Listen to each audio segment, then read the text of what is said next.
Alright folks, throughout the last couple years of uploading The Walking Dead content, I've often given my opinions on what story elements or characters I prefer more between the show and the comics. For example, I prefer All Out War in the comics over the show, but appreciate the show's prison arc over the comics. However, there's one part of the story I've never been satisfied with in either version, and that's the death and legacy of Beta. For a character built around mystery, strength, and fear, Beta in the comics is given almost nothing to wrap up his story in a satisfying way, with the TV version only providing a slightly more exciting exit for the character, while equally failing to make his presence in the story anything more than another obstacle to overcome. So today, I wanted to take a closer look at Beta as a character, break down why I believe his endings fall flat in both versions, and explore a few alternative storylines that I think would have fit him far better. But if this ends up being a video you enjoy, I'd greatly appreciate it if you dropped a like and sub on your way out for more content like this regularly.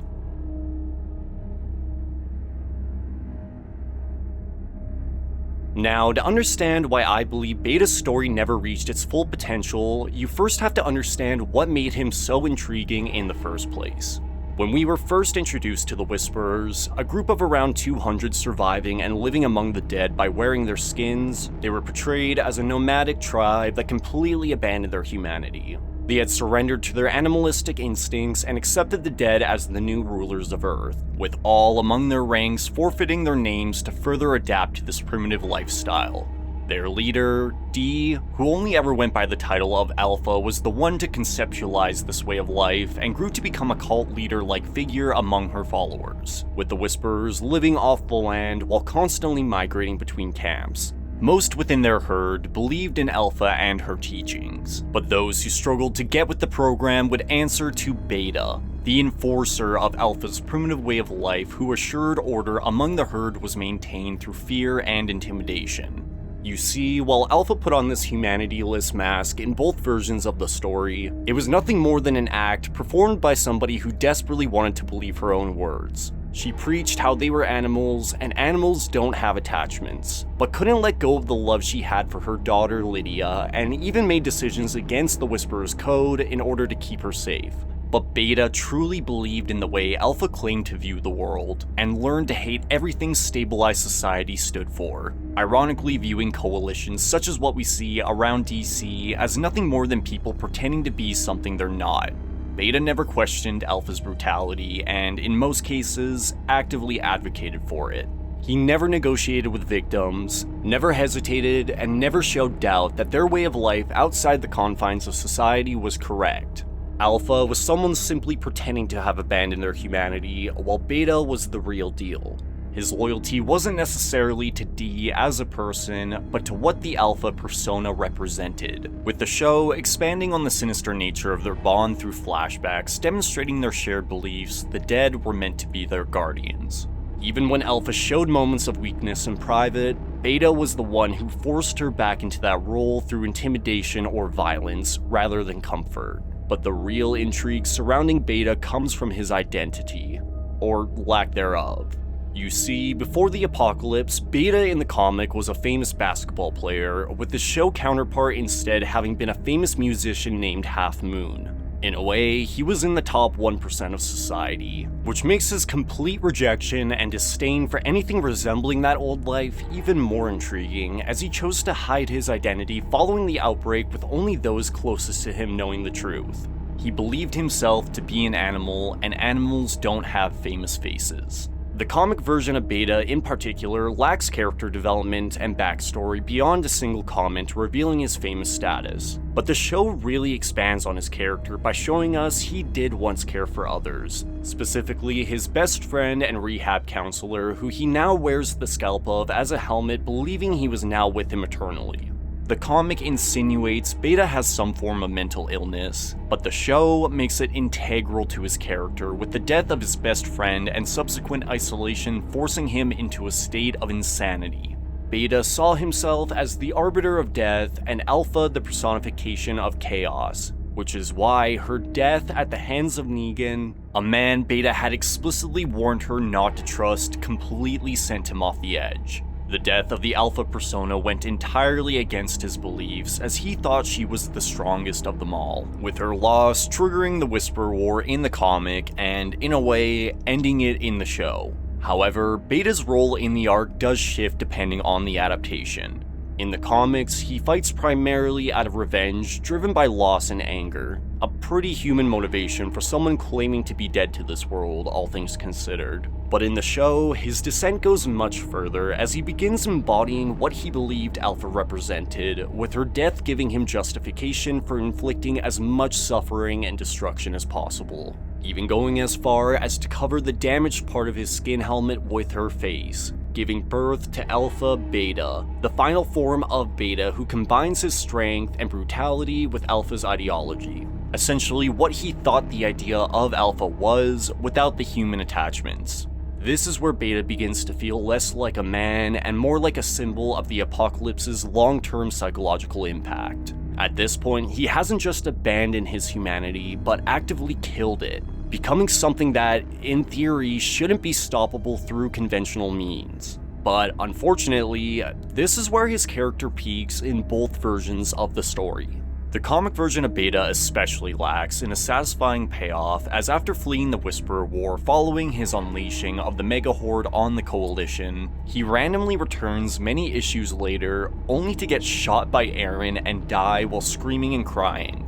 The show version, however, ends the Beta character with a pair of knives to the eyes via Daryl right then and there within the Horde. In a sense, this does give a stronger conclusion to the Whisper War arc, as Beta was the glue keeping the Sinister group together, mostly through fear, but it still cuts his character right when he was at his most interesting, with his final episode consisting mostly of Beta searching for survivors among the Horde to no avail, and fighting Negan for like 5 seconds.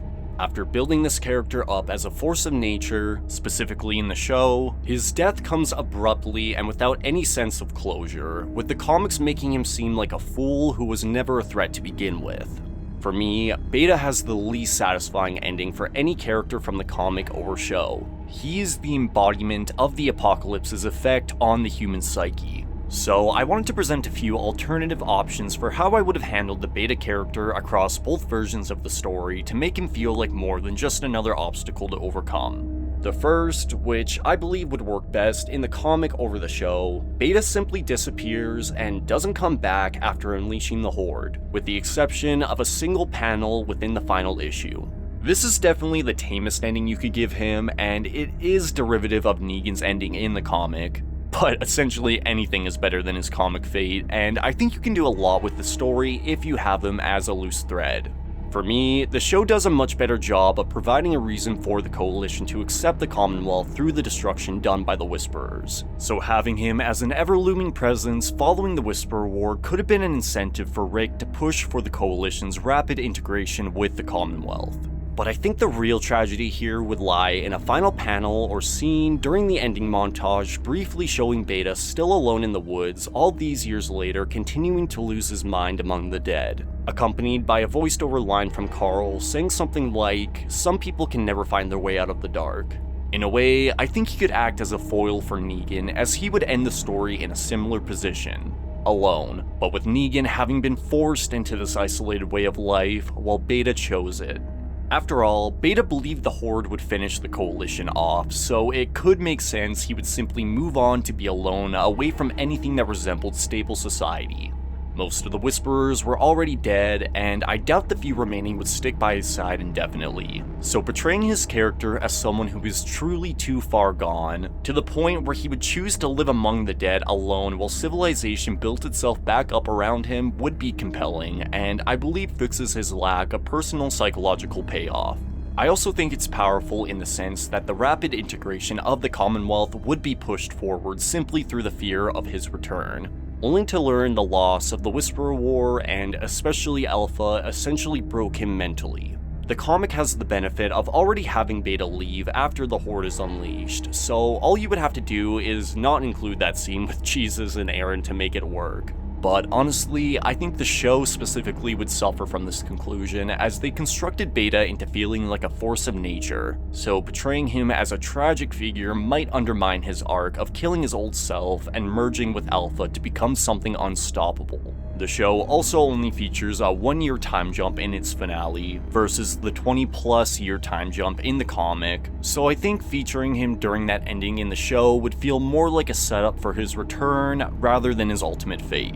For my second proposal, which I believe could have worked well in both versions of the story if Dead City never existed, Negan earns his freedom, but his freedom comes at a cost, as Beta vows to hunt him down for the rest of his life to avenge Alpha, causing Negan to never truly find peace.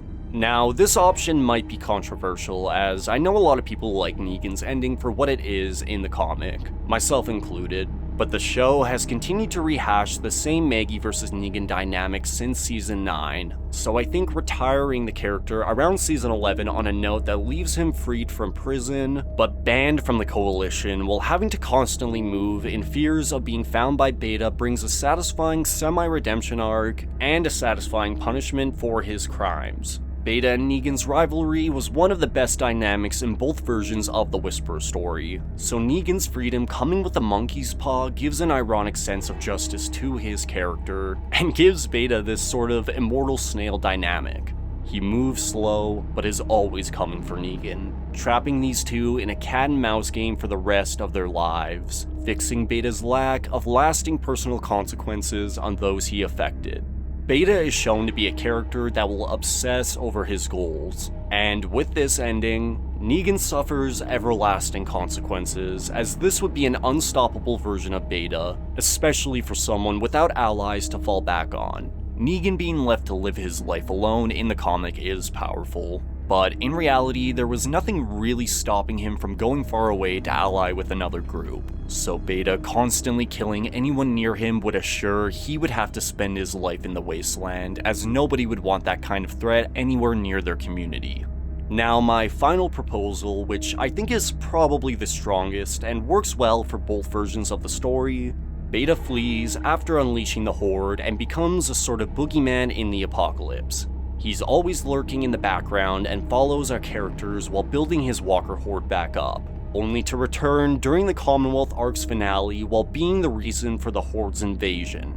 Beta is known for hating everything about stabilized society, so watching our characters, including Negan, discover and partner with an entire city that resembles the old world would give him more than enough incentive to attack. The finale would have a solid theme of life among the dead versus civilization, with the conclusion of the story remaining the same in both versions, with Beta's death among the Horde. A perfect representation of humanity's ability to overcome the worst of what the apocalypse has to throw their way. Imagine if, instead of having Leah out in the woods killing Commonwealth soldiers in the show, it's Beta, slowly stalking them between states while discovering variant walkers along the way.